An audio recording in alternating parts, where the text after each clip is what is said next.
अरे भाग्यवान, मेरे जूते कहाँ रखे हैं? मुझे बाहर जाने में देर हो रही है। तभी मालती कमरे में आती है। ये रहे आपके जूते, मैं इन्हें साफ करने के लिए ली गई थी। अरे वाह, तुम कितनी समझदार हो, मेरे बिना कुछ कहे ही सारे काम कर देती हो।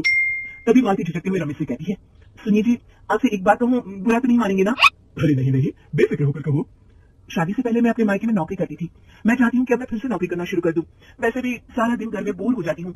देखो मालती, तुम्हारे नौकरी करने से मुझे कोई एतराज नहीं है, लेकिन तुम्हें एक बात बता दूं, हमारे खानदान में आज तक कभी किसी औरत ने नौकरी नहीं की। फिर भी एक बार तुम माँ से पूछ कर देखो, अगर वो तुम्हें नौकरी करने की इजाजत दे देती है तो अच्छी बात है। रमेश वहाँ से चला जाता है। फिर उसी शाम मालती अपनी सास के पैर दबा रही होती है। तभी उसकी सास मालती से कहती है, अरे क्या बात है बहू, आज तो ठीक तरह से मेरे पैर नहीं दबा रही, किसी ख्याल में खोई पड़ी है क्या? मैं भी तो जानूं आखिर बात क्या है। दरअसल वो माँ जी। अरे हाँ हाँ बोलो, इतना सोच क्यों रही हो? माँ जी, अगर आप बुरा न माने तो मैं नौकरी करना चाहती हूँ। घर के काम करने के बाद मेरे पास काफी वक्त बच जाता है। मालती की ये बात सुनकर उसकी सास गुस्से में कहती है, अरे बहू, तेरी तबियत तो ठीक है ना? आज ये कैसी बहकी की बातें कर रही है? भला हमारे खानदान में आज तक कभी किसी औरत ने नौकरी की है जो तू नौकरी करने की बात कर रही है? अरे बहू, तू क्या रिश्तेदारी में हमारी नाक कटाना चाहती है? जितना जल्दी हो सके अपने दिमाग से नौकरी का भूत उतार दे, और अब जा जल्दी से रसोई में जा, खाना बनाने का वक्त हो रहा है। मालती मनमाकर खाना पकाने के लिए रसोई घर में चली जाती है। अगले दिन, नमस्ते माँ जी, कैसी हैं आप? अरे आओ आओ दिवाकर बेटा, बैठो, मैं तुम्हारे लिए चाय मंगाती हूँ। बहू, जरा एक कप चाय तो लेती आना। फिर दिवाकर एक फाइल खोलकर मालती की सास के सामने रख देता है। ये देखिए माँ जी, ये है पिछले महीने का हिसाब, और ये रहे मुनाफे के रुपए। एक बार हिसाब देख लीजिए और इन कागजों पर अपने दस्तखत कर दीजिए। अरे दिवाकर बेटा, मैंने भला आज तक कभी तेरा हिसाब देखा है? जब देखूंगी।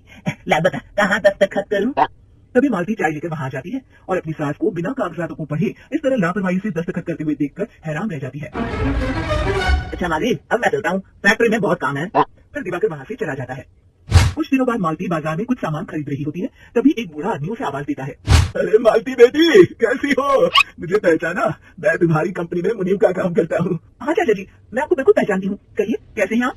मैं तो ठीक हूँ, कंपनी में कुछ भी ठीक नहीं चल रहा, यहाँ तक कि हमें ठीक वक्त पर तनख्वाह भी नहीं मिलती। ये आप क्या कह रहे हैं? अब क्या बताऊं, आप लोग तो कभी हिसाब किताब देखने दफ्तर आते नहीं। मेरी मानो तो एक बार आप लोग दफ्तर आकर सारा हिसाब किताब देख लो, आपको असलियत पता चल जाएगी। अच्छा बेटी, अब मैं चलता हूँ, देर हो रही है। फिर वो बूढ़ा वहां से चला जाता है। वहीं दूसरी तरफ मालती घर पहुंचकर अपनी सास को सारी बात बताती है। तभी वहां रमेश भी आ जाता है, लेकिन मालती की सास मालती की किसी भी बात पर विश्वास नहीं करती।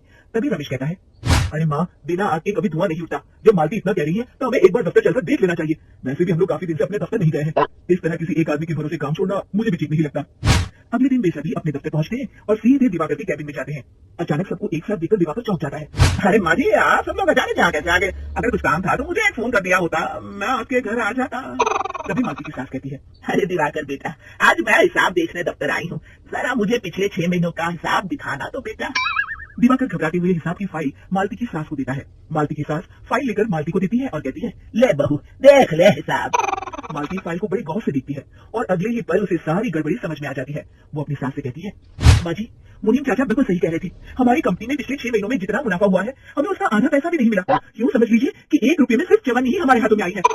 मालती की बातें सुनकर मालती की सास गुस्से से दिवाकर को पूछती है, क्यों दिवाकर, मेरी बहू जो कह रही है वो सच है?